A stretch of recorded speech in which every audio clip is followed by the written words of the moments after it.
It's 2 a.m. You promised yourself this would be the last time. But here you are again, stuck in the same cycle, feeling that rush followed by instant regret. What if I told you that every urge, every relapse, every moment you felt powerless wasn't your fault? Your brain has been hijacked. But today that changes. Stay with me because I'm about to show you exactly how to break free. Let me ask you something. Have you ever been in a normal conversation or scrolling online when suddenly your mind goes somewhere you didn't want it to?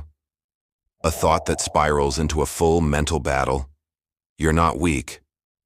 What's happening is your brain has been rewired.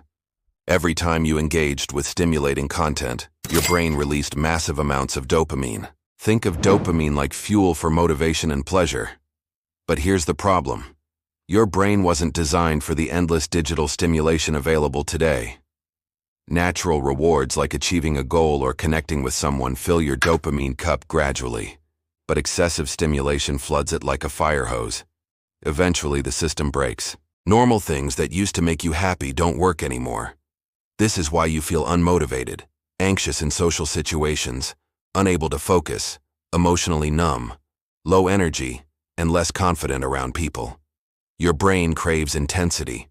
Everything else feels boring. And here's the trap.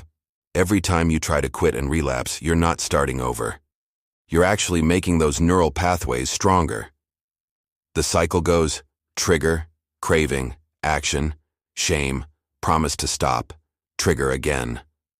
Round and round, making you feel more powerless each time. Here's the truth nobody tells you. Willpower alone will never work.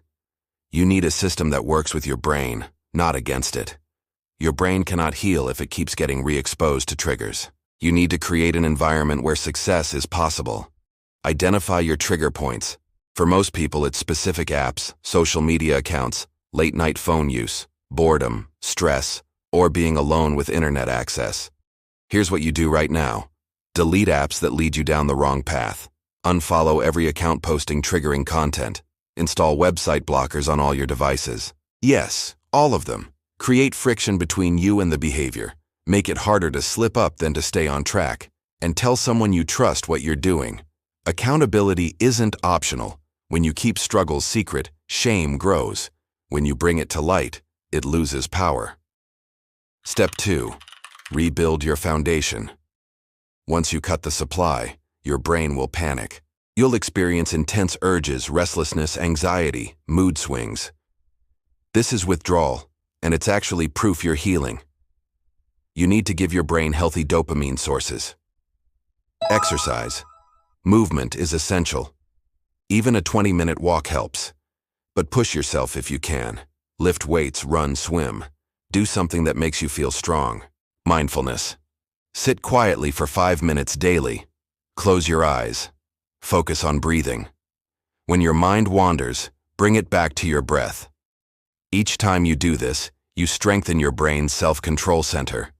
This is how you rebuild discipline. Create something. Your brain craves creation, not just consumption.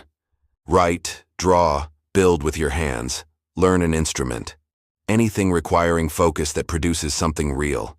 This rewires reward pathways toward productive behavior. Step 3. Find your why. This is the most important step. You can cut triggers and build habits, but without a powerful reason why, you'll drift back. Write this down now. What do you want more than temporary escape? Be specific. Maybe it's the ability to look people in the eye without shame. The confidence to pursue relationships without fear. Mental clarity to build your dream business. Self-respect from keeping promises to yourself. Energy to show up for people who need you. Whatever it is, write it down. Put it where you'll see it daily. Make it your phone wallpaper. When temptation hits, ask yourself, is this worth trading my goal for? Let me be real about what this looks like. The first week is brutal. Your brain throws everything at you. You'll feel restless, irritable, uncomfortable. You'll rationalize and bargain with yourself. That voice is lying. Week 2 to 4, things shift. Mental noise quiets down. You'll notice clarity you haven't felt in years. But don't get overconfident. Many people slip here. By week 6 to 8, something amazing happens. You feel like yourself again. Colors seem brighter. Conversations engage you more. Your energy returns. Confidence comes back. At 3 months, you're transformed. Old triggers that controlled you become background noise. You see them, acknowledge them, and move on. Your brain built new pathways. The old ones are overgrown. But understand this, recovery isn't linear. You might stumble.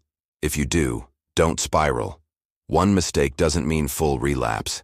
Get back on track immediately. Winners aren't people who never fall. They're people who get back up faster. Here's my challenge. Not tomorrow, right now. Make one decision proving you're serious. Delete one app. Block one website. Text someone you trust asking for support. Something that costs you something. Because if change was easy, you'd have done it already. Your brain got you into this, and it can get you out. But it needs your help. It needs the right environment, the right habits, and connection to your deeper purpose. Every person who overcame this felt exactly like you do now.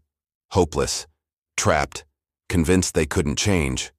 But they did. And you can too. The version of yourself you're meant to become is waiting.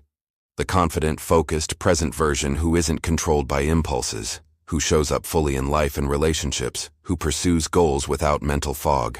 That person is real, and they're closer than you think. Now go prove it to yourself.